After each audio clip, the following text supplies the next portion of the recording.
இனி விரிவான செய்திகள். புதுச்சேரி பாரதி பூங்கா எதிரே உள்ள ராஜ்நிவாசிலிருந்து துணைநிலை ஆளுநர் அலுவலகம் கடற்கரையில் உள்ள குடும்ப பொழுதுபோக்கு மையத்திற்கு விரைவில் மாற்றப்பட உள்ளது. இதனை துணைநிலை ஆளுநர் கைலாஷ்நாதன் நேரில் சென்று பார்வையிட்டு ஆய்வு மேற்கொண்டார். புதுச்சேரி பாரதி பூங்கா எதிரே உள்ள கவர்னர் மாளிகை பிரெஞ்சு ஆட்சி காலத்தில் கட்டப்பட்ட பழமை வாய்ந்த கட்டிடமாகும். சுமார் 250 ஆண்டு பழமையான கவர்னர் மாளிகை சேதமடைந்துள்ளது. இதனால் கவர்னர் மாளிகையை பழமை மாறாமல் புதுப்பிக்க அரசு முடிவெடுத்துள்ளது. இதற்காக கவர்னர் மாளிகையை இடமாற்றம் செய்ய இடம் தேர்வு செய்யப்பட்டு தொடர்ந்து 3.5 ஆண்டுகளுக்கு மேலாக புதுவை பொறுப்பு கவர்னர் இருந்ததால் இடமாற்றம் நடைபெறவில்லை. இந்த நிலையில் புதியதாக பொறுப்பேற்ற கவர்னர் கைலாஷ்நாதன் மாளிகையை வேறு இடத்திற்கு மாற்ற அறிவுறுத்தினார். அதையடுத்து கடற்கரை சாலை பழைய சாராய வடிகாலை இருந்த இடத்தில் கட்டப்பட்ட புதிய பொழுதுபோக்கு மைய கட்டிடத்திற்கு மாற்ற முடிவெடுக்கப்பட்டது. பழைய சாராய வடிகாலை இருந்த இடத்தில் கடந்த காங்கிரஸ் ஆட்சியில் நட்சத்திர அந்தஸ்துடன் கடல் அழகை ரசிக்கும் வகையில் 13 கோடி ரூபாயில் குடும்ப பொழுதுபோக்கு மையம் கட்டப்பட்டது. 3 ஏக்கர் உள்ள இந்த இடத்தில் 3000 சதுர மீட்டரில் கீழ்த்தளமும் 2500 சதுர மீட்டரில் முதல் தளமும் அதற்கு மேல் சிறிய பகுதியும் கட்டடமாக கட்டப்பட்டது. அதனை நட்சத்திர ஹோட்டல் நிறுவனங்களிடம் லீஸுக்கு விட முடிவெடுக்கப்பட்டிருந்தது. தற்பொழுது அந்த முடிவை மாற்றி கவர்னர் மாளிகையை அங்கு மாற்ற முடிவெடுக்கப்பட்டுள்ளது. இதற்காக புதிய கட்டிடத்தில் கவர்னர் மாளிகை அலுவலக அறைகள், மின்வசதி, தரைத்தளம் உள்ளிட்ட வசதிகளுடன் மாற்றங்கள் 3.82 கோடியில் செய்யப்பட உள்ளது. இந்த நிலையில் புதுச்சேரி துணைநிலை ஆளுநர் கைலாசநாதன், தலைமை செயலர் சரத் சவுகான் உள்ளிட்ட அதிகாரிகள் கவர்னர் மாளிகை இடமாற்றம் செயல்பட உள்ள குடும்ப பொழுதுபோக்கு மையத்தை பார்வையிட்டு அங்கு நடைபெறுகின்ற பணிகளையும் பார்வையிட்டு ஆய்வு செய்தனர். விரைவில் பழமை வாய்ந்த ராஜ்நிவாசிலிருந்து துணைநிலை ஆளுநர் அலுவலகம் கடற்கரையில் உள்ள குடும்ப பொழுதுபோக்கு மையத்திற்கு மாற்றப்பட உள்ளது என்பது குறிப்பிடத்தக்கது. புதுச்சேரியின் புதிய அடையாளமாக 29 கோடி ரூபாய் செலவில் நவீன பேருந்து நிலையம் 4 ஏக்கர் பரப்பளவில் கட்டப்பட்டு வருகிறது. இந்த பணிகளை முதல்வர் ரங்கசாமி ஆய்வு மேற்கொண்டார். புதுவையில் மறைமலை அடிகள் சாலையில் ராஜீவ்காந்தி பேருந்து நிலையம் சுமார் 4 ஏக்கரில் அமைந்துள்ளது. அதில் நடைமேடை வெளிப்புறத்தில் 17 கடைகள், 32 பேருந்துகள் நிற்கும் வசதிகள் இருந்தது. பேருந்துகள் உள்ளே நுழைய வெளியேற என 2 வழிகள் இருந்ததால் பயணிகள் பேருந்து நிலையத்தின் ஒரு பகுதியிலிருந்து மற்றொரு பகுதிக்கு செல்ல பேருந்துகள் இடையே கடந்து செல்லும் நிலை ஏற்பட்டது. போதிய வசதிகள் இல்லாத நிலையில் பொலிவுறு நகர திட்டத்தில் 29 கோடி ரூபாய் மதிப்பீட்டில் இந்த பேருந்து நிலையத்தை சீரமைக்கவும் புதிய உட்கட்டமைப்புகளை உருவாக்கவும் கடந்த ஆண்டு பணிகள் துவங்கப்பட்டது. தற்பொழுது புதிய பேருந்து நிலையத்தின் வெளிப்புறத்தில் 46 பேருந்துகள் நிற்கவும் மையப்பகுதியில் 4700 சதுர அடிகள் 31 கடைகளும் அமைக்கப்பட்டுள்ளது. இடதுபுறத்தில் 24 கார்கள், 450 இருசக்கர வாகனங்கள், 30 ஆட்டோக்கள் நிறுத்த இடம் உள்ளது. இவை தவிர பயணிகளுக்கு ஏற்படும் வகைகள் 3 காத்திருப்பு அறைகள், 1 குளிர்சாதன காத்திருப்பு அறை, பொருட்கள் பாதுகாப்பு வைப்பறை ஆகியவை அமைக்கப்பட்டுள்ளது. உணவகங்கள், பேருந்து முன்பதிவு மையங்கள், போக்குவரத்து விசாரணை அலுவலகம், முதலுதவி அறை, கேமரா கண்காணிப்பு அறை, போக்குவரத்து நிர்வாக அறை, புறக்காவல் நிலையம், நேர கட்டுப்பாட்டு அறை மற்றும் தாய்மார்கள் பாலூட்டும் அறை, ஏடிஎம் மையங்கள், மின்சார ஒருங்கிணைப்பு அறை, குடிநீர் சுத்திகரிப்பு நிலையம், கழிப்பறைகள் ஆகியவை நவீன உட்கட்டமைப்புடன் அமைக்கப்பட்டுள்ளது. இந்த பணிகளை முதல்வர் ரங்கசாமி நேற்றிரவு அதிகாரிகளுடன் சென்று ஆய்வு மேற்கொண்டார். மேலும் இந்த பணிகளை விரைந்து முடிக்குமாறு அதிகாரிகளுக்கு உத்தரவிட்டார். கருவடிக்குப்பம் அருகே வெள்ளவாரி வாய்க்காலில் அழுகிய நிலையில் இறந்து கிடந்த நபர் குறித்து போலீசார் விசாரித்து வருகின்றனர். புதுவை கருவடிக்குப்பம் அருகே வெள்ளவாரி வாய்க்காலில் நேற்று மாலை 6 மணி அளவில் ஆண் சடலம் ஒன்று மிதந்தது. தகவல் அறிந்த லாஸ்பேட்டை போலீசார் சம்பவ இடத்திற்கு விரைந்து வந்து சடலத்தை புதுச்சேரி தீயணைப்பு படையினர் உதவியுடன் மீட்டு அரசு மருத்துவமனைக்கு அனுப்பி வைத்தனர். இதுகுறித்து லாஸ்பேட்டை போலீசார் வழக்கு பதிந்து விசாரணை நடத்தியதில் இறந்தவர் சோலை நகரை சேர்ந்த வேலு என்பதும் இவர் அடிக்கடி கருவடிக்குப்பம் பகுதியில் உள்ள சாராய கடையில் மது குடித்து வந்ததும் தெரிய வந்தது. 3 நாட்களுக்கு முன் வாய்க்காலில் விழுந்திருக்கலாம் என போலீசார் தெரிவித்தனர். தகவல் அறிந்து அப்பகுதி மக்கள் சம்பவ இடத்திற்கு திரண்டு வந்ததால் பரபரப்பு நிலவியது. வாய்க்காலில் இறந்து கிடந்தவரின் உடல் எந்த காவல் நிலைய எல்லையில் உள்ளது என போலீசார் மத்தியில் குழப்பம் ஏற்பட்டது. முதலில் லாஸ்பேட்டை போலீசார் விசாரணை நடத்தினர். பின்னர் இது எங்கள் காவல் நிலைய எல்லை இல்லை, முத்தியால்பேட்டை காவல் எல்லையில் உள்ளது என கூறிவிட்டு சென்றனர். இறுதியில் அது லாஸ்பேட்டை காவல் நிலைய எல்லை என்பதே உறுதியானது. அதன் பிறகு லாஸ்பேட்டை போலீசார் சம்பவ இடத்திற்கு வந்து சடலத்தை மீட்டு பிரேத பரிசோதனைக்கு அனுப்பினர். பிரதமர் நரேந்திர மோடியின் 114வது மனதின் குரல் நிகழ்ச்சி நகர மாவட்ட பாஜக சார்பில் சட்டமன்ற உறுப்பினர் பி பி ராமலிங்கம் தலைமையில் நடைபெற்றது. பிரதமர் நரேந்திர மோடியின் 114வது மனதின் குரல் நிகழ்ச்சி இன்று பாஜக நகர மாவட்டத்தின் சார்பில் ராஜ்பவன் தொகுதிக்குட்பட்ட SP பட்டேல் சாலையில் உள்ள தனியார் திருமண மண்டபத்தில் சட்டமன்ற உறுப்பினர் பி பி ராமலிங்கம் தலைமையில் நடைபெற்றது. இந்த நிகழ்ச்சிக்கு ராஜ்பவன் தொகுதி பாஜக தலைவர் நாகராஜன் முன்னிலை வகிக்க சிறப்பு அழைப்பாளராக மனதின் குரல் நிகழ்ச்சியின் மாநில பொறுப்பாளரும் பாஜக மாநில செயலாளருமான வெற்றி செல்வன் மற்றும் ராஜ்பவன் தொகுதியின் பாஜக பொறுப்பாளர் ஆனந்த கண்ணன் மற்றும் OBC அணியின் மாநில பொருளாளர் ஸ்ரீனிவாச பெருமாள், முன்னாள் நகர மாவட்ட தலைவர் மூர்த்தி, பாஜக நகர மாவட்ட துணைத் தலைவர் ஆனந்த பாஸ்கர், முன்னாள் SC அணி நகர மாவட்ட தலைவர் வெற்றிவேலன் மற்றும் பலர் கலந்து கொண்டனர். இந்த நிகழ்ச்சியில் சுமார் ராஜ்பவன் மற்றும் நகர மாவட்டத்தை சேர்ந்த நிர்வாகிகள் 500க்கும் மேற்பட்டோர் பிரதமர் நரேந்திர மோடியின் மனதின் குரல் நிகழ்ச்சியை கேட்டு ரசித்தனர். இதைத் தொடர்ந்து இந்த நிகழ்ச்சிக்கு சிறப்பாக பணியாற்றிய நிர்வாகிகளுக்கு சட்டமன்ற உறுப்பினர் வி பி ராமலிங்கம் பொன்னாடை போற்றி வாழ்த்துக்களையும் பாராட்டுகளையும் தெரிவித்தார். அதைத் தொடர்ந்து சட்டமன்ற உறுப்பினர்களுக்கு நிர்வாகிகள் பொன்னாடை போற்றி நன்றியை தெரிவித்தனர். புதுச்சேரி முத்துரத்தின அரங்கம் பள்ளியில் நடைபெற்ற இலவச கண் சிகிச்சை முகாமை சட்டமன்ற உறுப்பினர் நேரு துவக்கி வைத்தார். அதில் 500க்கும் மேற்பட்டோர் கலந்து கொண்டு மருத்துவம் பார்த்து பயனடைந்தனர். புதுச்சேரி முத்துரத்தினம் அரங்கம் மேல்நிலைப் பள்ளியில் நாட்டு நலப்பணி திட்டம் சார்பில் 7 நாள் சிறப்பு முகாம் நடைபெற உள்ளது. இதன் ஒரு பகுதியாக முத்துரத்தினம் அரங்கம் மேல்நிலைப் பள்ளியும் நாட்டு நலப்பணி திட்டம் மற்றும் ஜோதி கண் மருத்துவமனை இணைந்து இலவச கண் பரிசோதனை முகாமை பள்ளி வளாகத்தில் நடத்தியது. இந்த முகாமில் சிறப்பு விருந்தினராக கலந்து கொண்ட உருளையன்பேட்டை தொகுதி சட்டமன்ற உறுப்பினர் நேரு என்ற குப்புசாமி இலவச கண் சிகிச்சை முகாமை துவக்கி வைத்தார். இந்த முகாமில் கிட்டப்பார்வை, தூரப்பார்வை, வெள்ளெழுத்து பிரச்சனை, அடிக்கடி தலைவலியால் அவதிப்படுபவர்கள், சர்க்கரை நோய் உள்ளவர்கள், மாறுக்கண் உள்ளவர்கள் ஆகியோர் கலந்து கொண்டு கண் பரிசோதனை செய்து கொண்டனர். முத்துரத்தின அரங்கம் பள்ளியில் தாளாளர் சுந்தரராஜன் தலைமையில் நடைபெற்ற கண் சிகிச்சை முகாமில் மாணவர்கள், பெற்றோர்கள், பொதுமக்கள் என 500க்கும் மேற்பட்டோர் கலந்து கொண்டு பயனடைந்தனர். புரட்டாசி சனிக்கிழமையை முன்னிட்டு நேற்றிரவு காந்தி வீதியில் அமைந்துள்ள ஸ்ரீ வரதராஜ பெருமாள் திருக்கோவிலில் பக்தர்கள் வரிசையில் நின்று பெருமாளை வழிபட்டு சென்றனர். புரட்டாசி மாதமே சிறப்பானது என்றாலும் இதில் வரும் அனைத்து சனிக்கிழமைகள் மிக அற்புதமானவை. புரட்டாசி மாதம் முழுவதும் விரதமிருந்து பெருமாளை வழிபட முடியாவிட்டாலும் புரட்டாசியில் வரும் சனிக்கிழமைகளில் மட்டுமாவது விரதமிருந்து பெருமாளை வழிபட வேண்டும். இதனால் புரட்டாசி மாதம் முழுவதும் விரதமிருந்த பலன் கிடைக்கும் என்பது ஐதீகம். இதையடுத்து புதுவையில் உள்ள பல்வேறு பெருமாள் கோவில்களில் சிறப்பு வழிபாடு நடைபெற்று வருகிறது. புதுச்சேரி காந்தி வீதியில் அமைந்துள்ள ஸ்ரீ பெருந்தேவியார் சமேத ஸ்ரீ வரதராஜ பெருமாள் திருக்கோவிலில் 2வது புரட்டாசி சனிக்கிழமையொட்டி பெருமாளுக்கு சிறப்பு திருமஞ்சனம் செய்யப்பட்டது. தொடர்ந்து மலர்களால் அலங்கரிக்கப்பட்ட வரதராஜ பெருமாள் பக்தர்களுக்கு காட்சியளித்தார். 100க்கும் மேற்பட்ட பக்தர்கள் வரிசைகள் நின்று பெருமாளை வழிபட்டு பிரசாதங்கள் பெற்று சென்று வருகின்றனர். கேரள சமாஜம் சார்பில் குடும்ப சௌக்கிரத மேளா 2024 நிகழ்ச்சிகள் துணைநிலை ஆளுநர் கைலாஷ்நாதன் கலந்து கொண்டார்.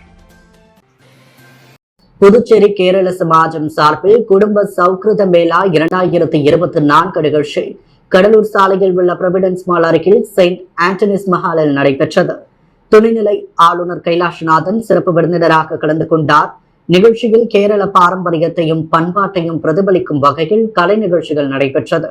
புதுவை கேரள சமாஜத்தின் தலைவர், செயலர், நிர்வாகிகள் மற்றும் புதுச்சேரியில் வாழும் மலையாள சமூகத்தினர் நிகழ்ச்சியில் கலந்து கொண்டனர். அரியாங்குப்பம் தொகுதியை சேர்ந்த கருவுற்ற மற்றும் பாலூட்டும் தாய்மார்களுக்கு சட்டமன்ற உறுப்பினர் பாஸ்கர் நிதி உதவியினை வழங்கினார்.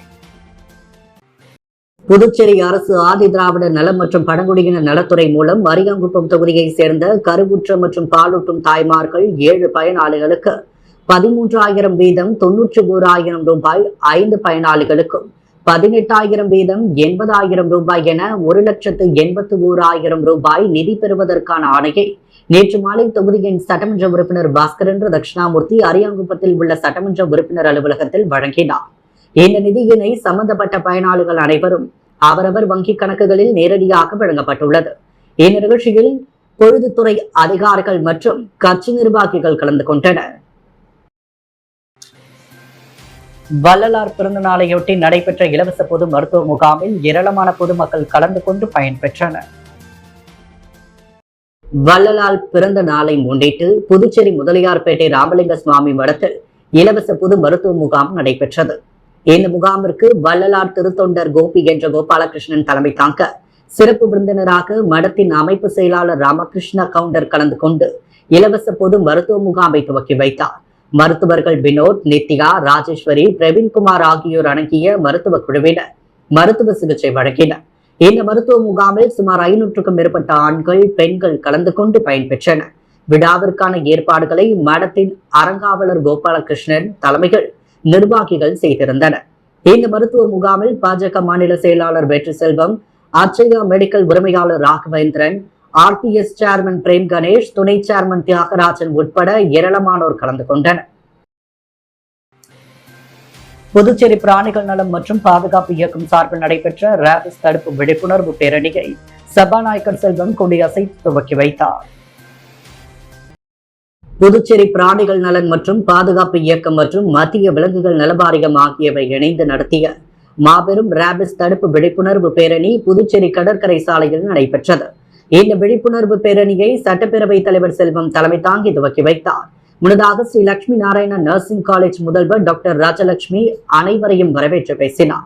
தொடர்ந்து கால்நடைத்துறை இணை இயக்குனர் டாக்டர் குமாரவேல் ரேபிஸ் நோய் விழிப்புணர்வு குறித்து மாணவர்களுக்கு விழிப்புணர்வை ஏற்படுத்தி துண்டு பிரசுரங்களை வழங்கினார். கால்நடை மருத்துவர் செல்வமுத்து ரேபிஸ் நோயை எவ்வாறு தடுப்பது, தடுப்பூசி போடுவதன் அவசியம் குறித்து மாணவர்களுக்கு விரைவாக எடுத்து கூறினார்.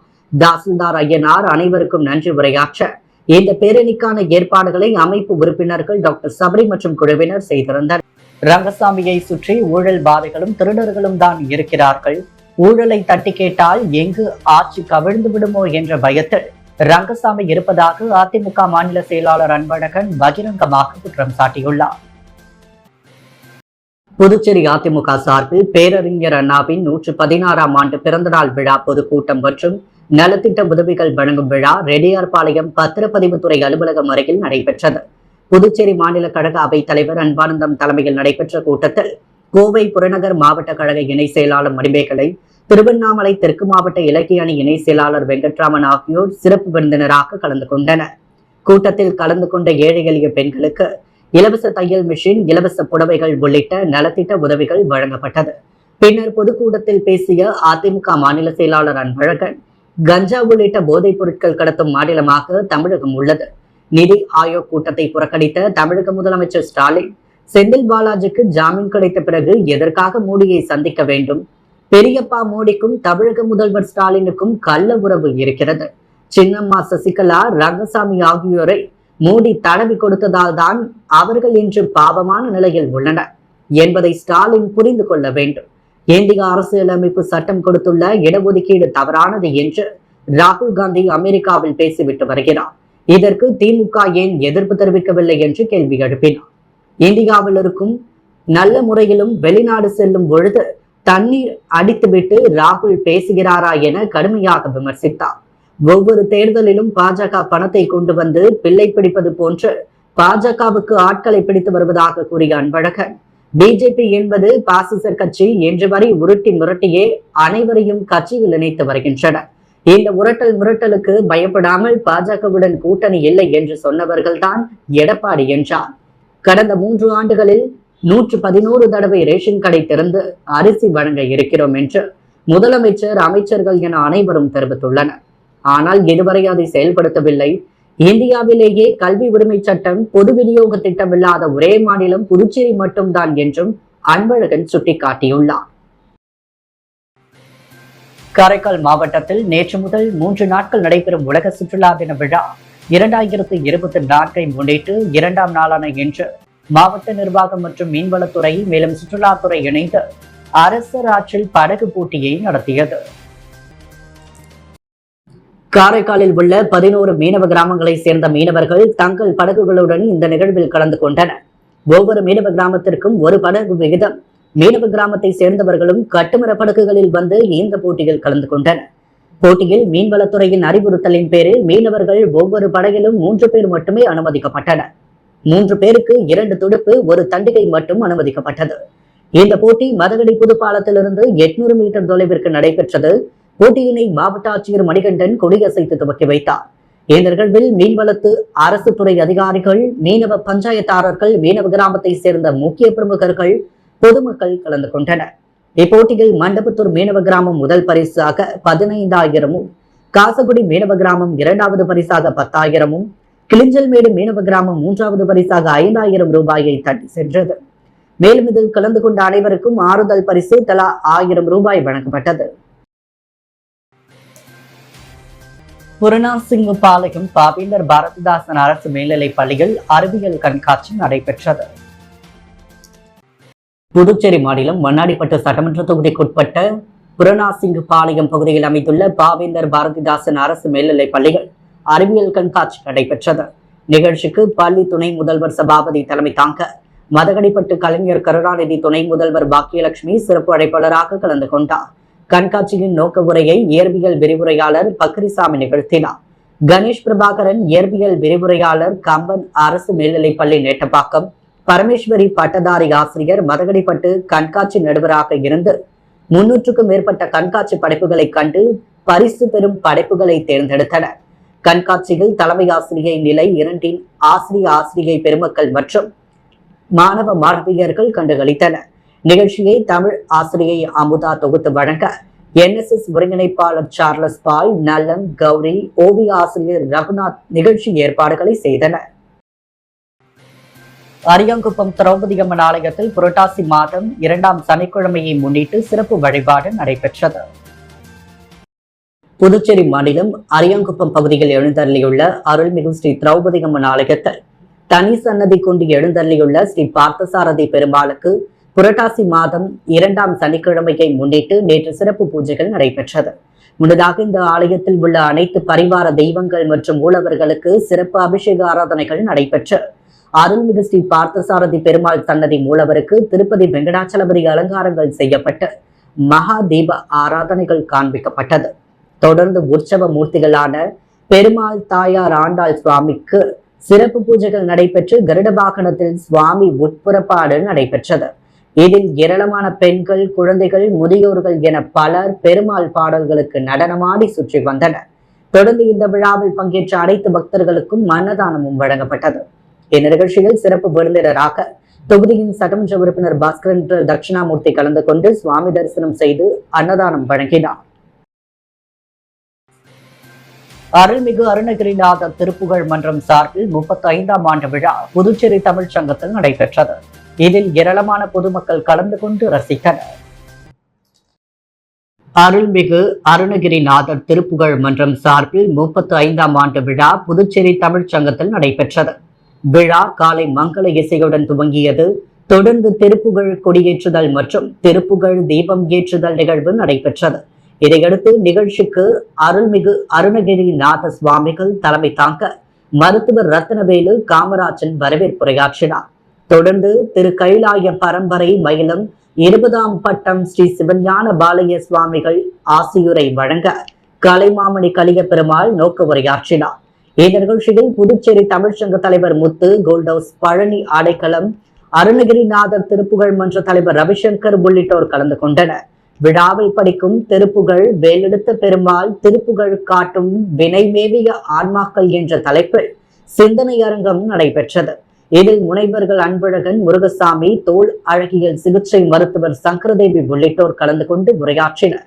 இந்த நிகழ்ச்சியில் அருள்மிகு அருணகிரிநாதர் திருப்புகழ் மன்றத்தை சேர்ந்த நிர்வாகிகள், தமிழ் அறிஞர்கள், புலவர்கள் என அனைவரும் திரளாக கலந்து கொண்டனர்.